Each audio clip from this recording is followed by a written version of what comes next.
Friends, welcome back to the another vlog. एक नए video में एक बार फिर आप सभी का बहुत बहुत स्वागत है।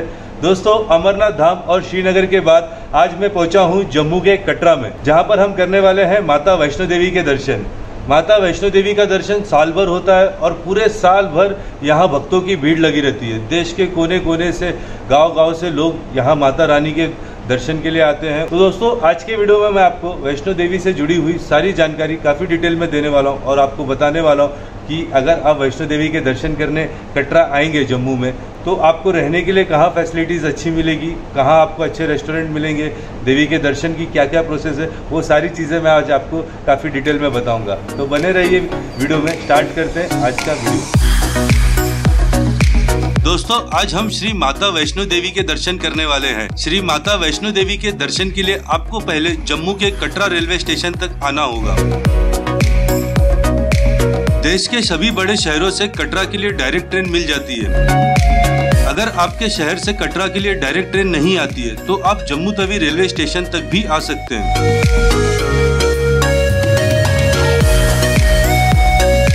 और जम्मू तवी रेलवे स्टेशन के बाहर से आपको कटरा के लिए डायरेक्ट बस और टैक्सी मिल जाएगी, जो सिर्फ 1 से 1.5 घंटे में आपको कटरा पहुंचा देंगे।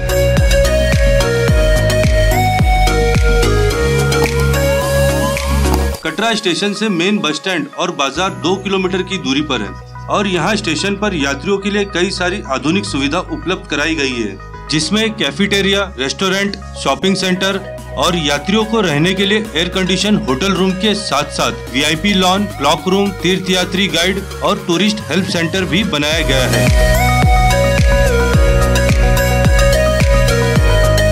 कटरा रेलवे स्टेशन से बस स्टैंड तक आने का ऑटो वाले 120 रुपए लेते हैं और इस पूरे रास्ते पर कई सारे होटल्स और रेस्टोरेंट हैं। यहाँ 300 रुपए से लेकर 1000 रुपए तक बजट होटल मिल जाते हैं और यहाँ कटरा में ITC Fortune, ITC welcome, Ramada palms जैसे कई सारे लग्जरी होटल्स के साथ साथ मॉल्स और मल्टीप्लेक्स भी हैं। तो जब आप कटरा में आएंगे तो आपको रहने के लिए बहुत सारे होटल्स मिलेंगे जगह जगह पर। जैसे आप बस स्टैंड पे उतरेंगे या रेलवे स्टेशन पे उतरेंगे तो लोग आपके पास आ जाएंगे और आपको अपने अपने होटल में ले जाने की जिद करेंगे। मैं मेरे वीडियो में कटरा में आपको एक बहुत ही अच्छा होटल रिकमेंड कर रहा हूँ या सजेस्ट कर रहा हूँ, जहाँ पर आप काफ़ी अच्छे तरीके से कम बजट में रह सकते हैं। इस होटल का नाम है हरी रिसोर्ट और ये जो होटल है ये बाणगंगा के काफ़ी करीब है। जो माता रानी की जहाँ से यात्रा शुरू होती है उसके काफ़ी करीब है और जो मेन बाजार है वो भी इसी होटल के जस्ट पीछे साइड में ही है। तो आप अगर यहाँ पे रहेंगे तो आप चलकर आसानी से बाणगंगा भी जा सकते हैं और आपको जो शॉपिंग करनी हो या कोई रेस्टोरेंट में जाना हो तो वो भी एकदम पास में होगा। और ये होटल काफ़ी बजट में और काफ़ी अच्छा है। मैं यहाँ पर रहा और मुझे ये होटल काफ़ी पसंद आया, इसलिए मैं आपको ये होटल रिकमेंड कर रहा हूँ। इसका नाम है होटल हरी रिसोर्ट। या फिर आप बस स्टैंड के पास ही बने शाइन बोर्ड की तरफ से निहारिका भवन में भी रह सकते हैं, जहां 120 रुपए में डॉर्मेट्री कमरा, 900 रुपए में डबल बेडरूम, 1450 रुपए में 4 बेडरूम और 1900 रुपए में 6 बेड का कमरा मिल जाता है। यहाँ निहारिका भवन में भोजनालय और तत्काल हेलीकॉप्टर बुकिंग के भी काउंटर हैं। निहारिका भवन में कमरे आप शाइन बोर्ड के ऑफिशियल वेबसाइट www.maavaishnodevi.org से भी ऑनलाइन एडवांस में बुकिंग कर सकते हैं। निहारिका भवन के पास ही बस स्टैंड पर यात्रा रजिस्ट्रेशन काउंटर भी है, जहां पर सभी यात्रियों को अपना बायोमेट्रिक यात्रा रजिस्ट्रेशन परमिट कराना पड़ता है और ये यात्रा परमिट 6 घंटे के लिए वैध रहती है। यात्रा रजिस्ट्रेशन काउंटर से 1 किलोमीटर की दूरी पर बाणगंगा है, जहां से माता वैष्णो देवी की पैदल यात्रा शुरू होती है। बस स्टैंड से बाणगंगा तक जाने के 2 रास्ते हैं। एक बाजार की गली से होकर, जो माता वैष्णो देवी कटरा का मेन बाजार है।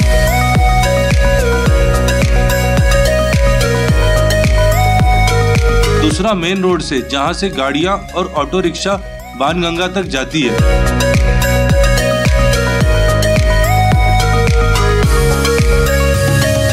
और यहाँ बाणगंगा में ही यात्रियों को अपना परमिट चेक कराकर माता वैष्णो देवी की यात्रा आरंभ करनी पड़ती है। यहाँ बाणगंगा से ऊपर माता के भवन तक जाने के लिए घोड़े, पिट्ठू और छोटे बच्चों के लिए स्ट्रोलर भी मिलते हैं। जिनका रेट यहाँ पर फिक्स होता है। और यहीं बाणगंगा में टी सीरीज की तरफ से स्वर्गीय गुलशन कुमार लंगर भी है, जहां वैष्णो देवी में आए यात्रियों को मुफ्त में लंगर कराया जाता है। और यहीं बाणगंगा से ऊपर भवन तक जाने के लिए एक नया रास्ता ताराकोट वाला भी बना है। मैं इसी ताराकोट वाले नए रास्ते से ऊपर भवन तक पैदल जा रहा हूँ। दोस्तों, वैष्णो देवी की यात्रा मैं काफ़ी सालों से करते आ रहा हूँ। मैं बहुत छोटा था तब से ही मैं लगातार वैष्णो देवी आ रहा हूँ। पिछले बार मैं 2020 में आया था, जस्ट कोरोना जब शुरू हुआ था, लॉकडाउन शुरू हुआ था, उससे थोड़ा पहले आया था। जब मैं आया था तब ये ताराकोट वाला रास्ता बिल्कुल नया था और मैं इस रास्ते से नहीं गया था, पर मैंने उसी वक्त डिसाइड कर लिया था कि अगली बार जब मैं आऊँगा वैष्णो देवी में तो ताराकोट वाले रास्ते से ही जाऊँगा। तो अभी तक जितना मैं देखा, मैं चल के आया हूँ, ऑलमोस्ट 1 किलोमीटर चल के आया हूँ और अभी तक मुझे रेयरली 1-2 लोग ही इस रास्ते पे दिखाई दिए, पूरा रास्ता खाली है। बाणगंगा से माता के भवन की दूरी 14 किलोमीटर है, लेकिन ताराकोट मार्ग से भवन की दूरी 2 किलोमीटर और बढ़ जाती है। इस रास्ते पर श्रद्धालुओं के हर सुख सुविधा का विशेष ख्याल किया गया है। श्रद्धालुओं के लिए यहाँ कई सारे रेस्टोरेंट बनाए गए हैं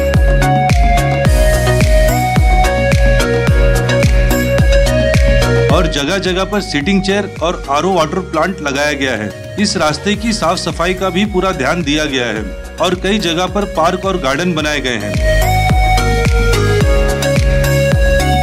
ताराकोट मार्ग पर श्राइन बोर्ड की तरफ से एक मुफ्त लंगर भी बनाया गया है। इस ताराकोट मार्ग पर कोई प्राचीन मंदिर या तीर्थ नहीं आते हैं और ताराकोट मार्ग प्रसिद्ध अर्धकुंवारी गुफे के आगे 400 मीटर पर जाकर पुराने मार्ग से मिल जाता है और श्रद्धालुओं को फिर आगे की यात्रा पुराने मार्ग से ही करनी पड़ती है। ताराकोट का मार्ग बाणगंगा से अर्धकुंवारी गुफे के पास आकर खत्म हो जाता है और कुछ दूर आगे जाने पर हम हिमकोटी पहुंचते हैं, जो पूरे वैष्णो देवी यात्रा का एक बहुत ही खूबसूरत स्थान है, जहाँ से पूरे त्रिकुट पर्वत का नजारा बहुत खूबसूरत दिखाई देता है। हिमकोटी पर भी यात्रियों को अपना यात्रा परमिट चेक कराना पड़ता है और यहाँ पर भी यात्रियों के लिए मेडिकल फैसिलिटी और भोजनालय बने हैं।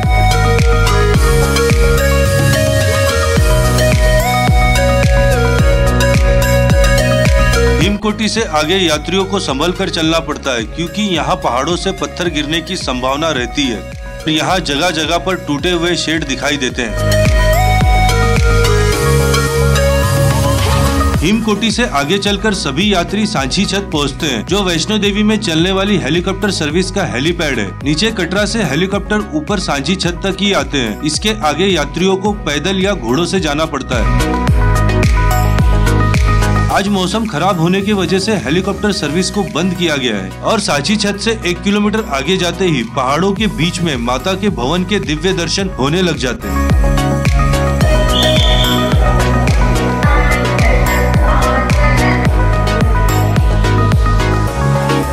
तो दोस्तों, मैं पहुंच गया ऊपर माँ भगवती के भवन के पास और वैष्णो देवी का भी हम दर्शन करेंगे। मैं ताराकोट वाले रास्ते से आया। ताराकोट वाला रास्ता है बहुत अच्छा और उसे बनाया भी बहुत अच्छा है, सारी फैसिलिटीज़ दी गई हुई है, लेकिन फिर भी वहाँ पर ना कोई लोग नहीं आते। जब मैं आ रहा था वहाँ से तो मुश्किल से मुझे एक दो लोग दिख रहे थे। तो मैं सजेस्ट नहीं करूँगा कि अभी हाल फिलहाल में आप ताराकोट वाले रास्ते से आएँ। जो पुराना रास्ता है अर्धकुंवारी वाला, वो रास्ता बेस्ट है और उस रास्ते से जब आप आओगे तो आपको फील आएगी कि आप यात्रा कर रहे हो। ताराकोट वाले रास्ते से मुझे वो फीलिंग नहीं आ रही थी जो मुझे हमेशा वैष्णो देवी के वक्त मुझे आती थी, तो थोड़ा सा एक अजीब लगा। तो मैं सजेस्ट करूँगा आप पुराने रास्ते से ही आइए। अभी मैं ऊपर भवन के पास पहुँचा हूँ और अभी हम जाएंगे माँ वैष्णो देवी का दर्शन करेंगे। यहाँ ऊपर भवन के पास मनोकामना भवन बने, जहाँ यात्री कमरा लेकर ठहर भी सकते हैं। मनोकामना भवन के पास ही लॉकर्स रूम है, जहाँ पर यात्री अपना सामान लॉकर्स में निशुल्क रख सकते हैं और मनोकामना भवन के पास ही भेंट शॉप है, जहाँ से यात्री माता वैष्णो देवी का प्रसाद भी खरीद सकते हैं। और यहाँ यात्रियों को स्नान करने की भी सुविधा की गई है, जहाँ यात्री दर्शन के पहले स्नान भी कर सकते हैं। यहाँ पर कई सारे रेस्टोरेंट और भोजनालय भी हैं, जहाँ कम दाम में यात्री अपना भोजन कर सकते हैं। मंदिर में प्रवेश करने के लिए 5 गेट बने हैं, जहाँ से यात्री माता वैष्णो देवी के दर्शन करने के लिए लाइन में लगते हैं।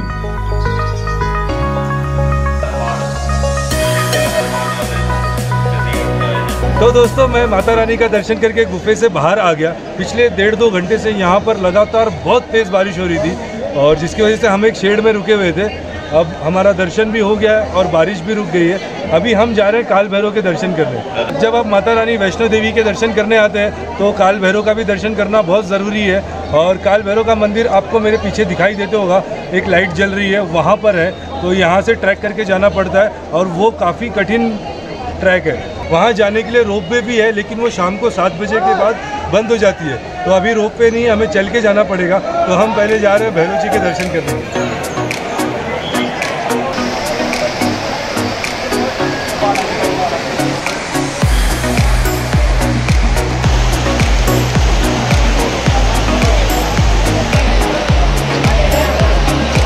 भैरव जी का मंदिर माता के भवन से 2.5 किलोमीटर ऊपर भैरव घाटी पर है और भैरव जी के दर्शन के बिना माता वैष्णो देवी की यात्रा पूरी नहीं होती। भैरव जी के मंदिर तक रोपवे या घोड़े से भी जाया जा सकता है।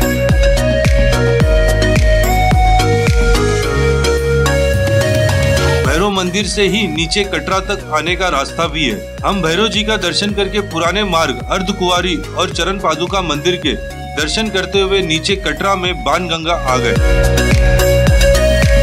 तो दोस्तों सुबह के 4 बजने आए हैं और मैं माता रानी के दर्शन करके बाणगंगा आ गया हूँ। आज का जो वहाँ ऊपर शाम के बाद जब हम ऊपर दर्शन के लिए गए, उसके बाद जो सिचुएशन हुआ वहाँ का वो रियली हॉरिबल था।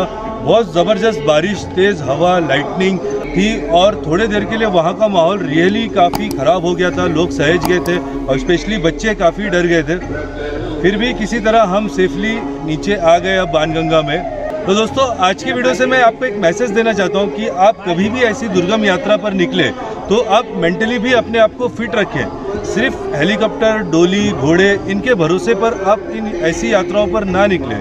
अमरनाथ में आज एक बार फिर एक हादसा हुआ है। बाल्टान वाला जो पुल था वो गिर गया। 4 दिन पहले ही हम उस पुल से आए थे और आज वो पुल पानी में बह गया। और आज वैष्णो देवी में भी बहुत ज़बरदस्त बारिश थी और हर जगह पानी बह रहा था। तो आप जब भी कभी ऐसी यात्राओं पर आए, चाहे वो केदारनाथ हो, अमरनाथ हो, वैष्णो देवी हो, तो आप कभी भी ऐसी यात्रा पर आए तो आप अपने आप को मेंटली फिट रखें ताकि कभी भी ऐसा कुछ इमरजेंसी जैसा सिचुएशन हो तो आप अपने पैरों पर और अपने हाथों पर आप वहाँ से कैसे भी निकल जाए। तो दोस्तों आज के वीडियो में हमने वैष्णो देवी की यात्रा की। वैष्णो देवी एक ऐसी जगह है जहाँ पर देश के कोने कोने से लोग आते हैं। आप भी शायद ज़रूर यहाँ पर आए होंगे। फिर भी मैंने अपनी तरफ से आपको बताने की कोशिश की कि आप यहाँ पर कैसे कैसे जा सकते हैं, कहाँ रुक सकते हैं। आज हम नए रास्ते से गए थे ताराकोट, मैंने उस रास्ते का भी आपको एक्सपीरियंस बताया। तो आज के इस वीडियो से हमारी ये अमरनाथ, वैष्णो देवी और जो कश्मीर की यात्रा थी वो सारी ख़त्म हो रही है और कल सुबह मैं यहाँ से मुंबई निकल रहा हूँ। उसके बाद फिर मैं कोई नई ट्रिप प्लान करूँगा, नई जगह जाऊँगा और ऐसे ही आप लोगों के लिए वीडियो बनाते रहूँगा। तो दोस्तों आज की वीडियो के लिए बस इतना ही। मिलते हैं हम बहुत जल्दी किसी नई जगह पर नए वीडियो के साथ।